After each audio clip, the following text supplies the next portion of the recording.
So my name is Vanja Kovačić. I'm a medical anthropologist, currently working as an anthropology advisor for the Manson unit, MSF UK.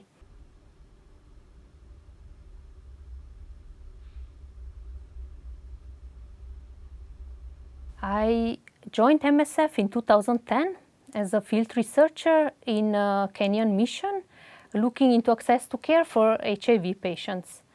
Later, I joined the team in Amman, where I worked with reconstructive surgery program. And result of that work is the book entitled Reconstructing Lives.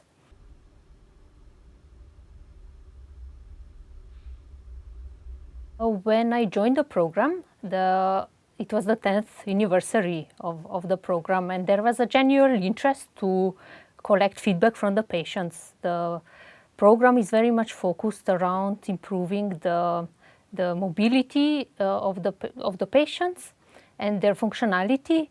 So there was a question whether this focus actually contributes to their quality of life after they return back home.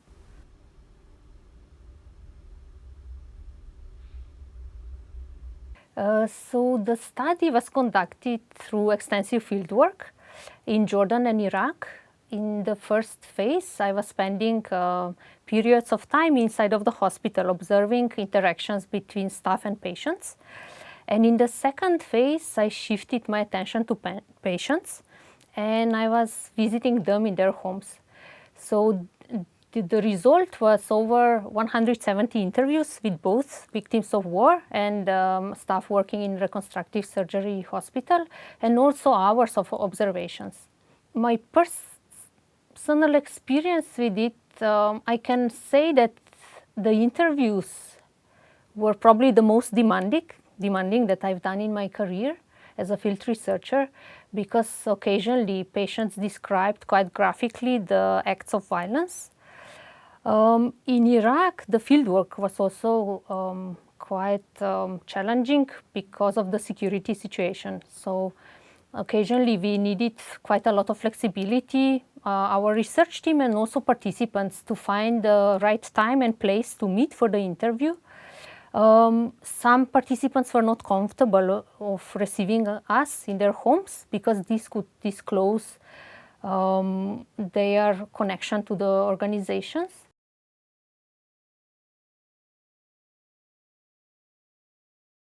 So the findings were pointing at two directions. The first one mostly expressed by patients with orthopedic injuries was that they were quite satisfied with the treatment. So the treatment in reality really improved their quality of life. But this was not the case for the patients who were suffering from visual impairments in addition to orthopedic injury. And those felt that functional priority of the program was not making justice to them, and they were describing different difficulties they had in life when they needed to live with their obvious burns or scars.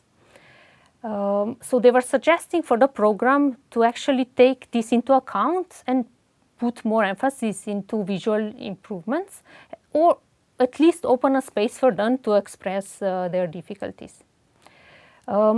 There were also some gaps related to the child-centeredness. So the program initially started to treat the mostly adult patients, but then more and more pediatric patients joined in. There were also some gaps related to the follow-up treatment.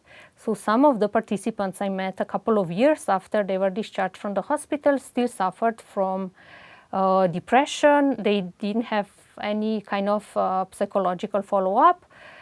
They had difficulties in accessing prosthetic items that got broken, and some of them suffered from chronic pain. So the main findings were related to the lack of space for the patients to express their priorities in the program, and to the lack of follow-up for the patients when they return back to their home countries.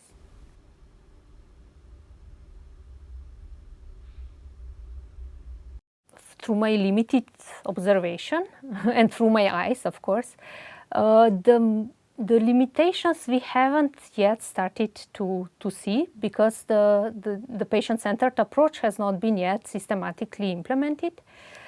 But what at the moment I observe is that MSF is very much entangled into the concept of patient-centered care.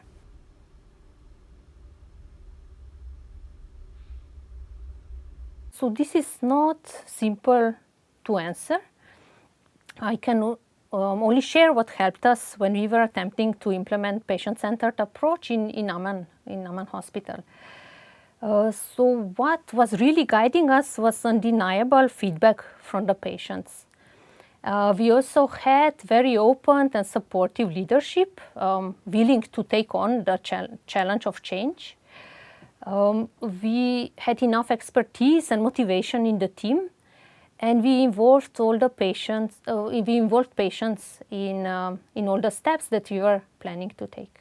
Whenever we were in doubt about the concept of patient-centered care, we were focusing on the concept of patients' rights. So this was much more understandable and accepted as universal. I would recommend focusing on the topics that are important to the patients and also their involvement in implementation of changes.